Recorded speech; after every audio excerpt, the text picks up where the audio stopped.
things. It's amazing.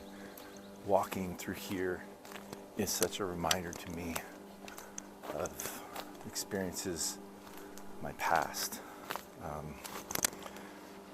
When I was not only a camper here at Word of Life Island, but I was also a staff here, what they call crew.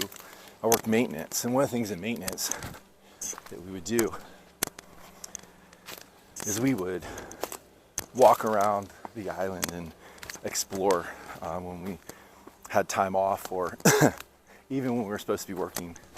And one of the favorite places for me is where I'm heading right now. It's this little cabin. You can see it right behind me. And this little cabin, I want to tell you a story about. And it's going to help us with a unifying conversation. To me. And right behind me is this little cabin cottage, and it's right on Scroon Lake on Word of Life Island. And this place is significant to me, and it's going to be kind of a catalyst for our unifying conversation today. So the Bible says in 1 Thessalonians, Paul encouraging the Thessalonians, who, by the way, were going through tremendous persecution, difficulty, and in particular, they thought that Jesus was coming back. Similar to us, right? There's a lot going on. And one of the things that Paul noticed was that the Thessalonians had stopped working hard. Why? They thought things were coming to a close, and they just kind of hunkered down and just drifted and coasted. And Paul corrects that, and he says, keep working hard, be diligent.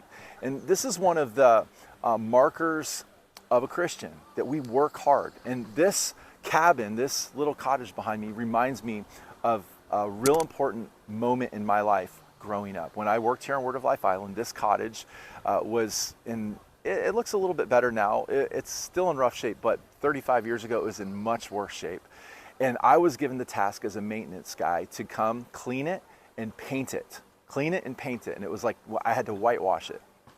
And so I had like a 3 or 4 day project here. I came down, I was 16 years old, and I began to clean it. And if you look back behind me here, you can see right there on the lake, somebody's having their quiet time right now, so I'm not gonna bother that. But I set up my whole operation right there on the water. Paint, cleaning supplies, all that stuff right down there. And for 3 or 4 days, I worked on this diligently to get it to where my supervisor wanted it. It was hard work. It was really something new to me. And honestly, it was above my scale, but I did it. And I learned something valuable those 3 or 4 days, that hard work pays off. I look back on it. I remember it was all white and beautiful and ready for someone to live in it. The program guys lived in it, or one of the program guys lived in it. And I was like, I did that. And there was something about the hard work that the program guy who was helping lead so many campers here was able to do it and live in an environment was awesome.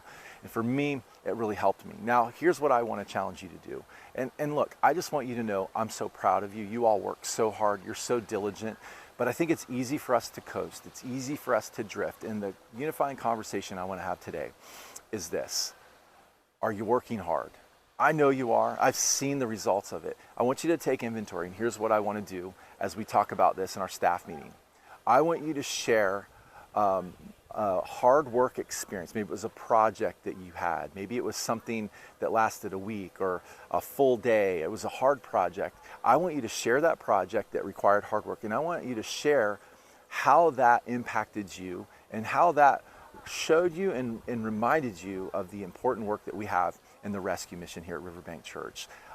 Just like I had to paint this cottage 35 years ago, it was hard work, but it helped me and it reminded me that what I'm doing mattered. I think you too have a project that you can share that can help unify us and remind us that the rescue mission requires hard work, but there's some really cool results that come when we do work hard. God bless you guys. I love you so much, and I look forward to hearing about this conversation.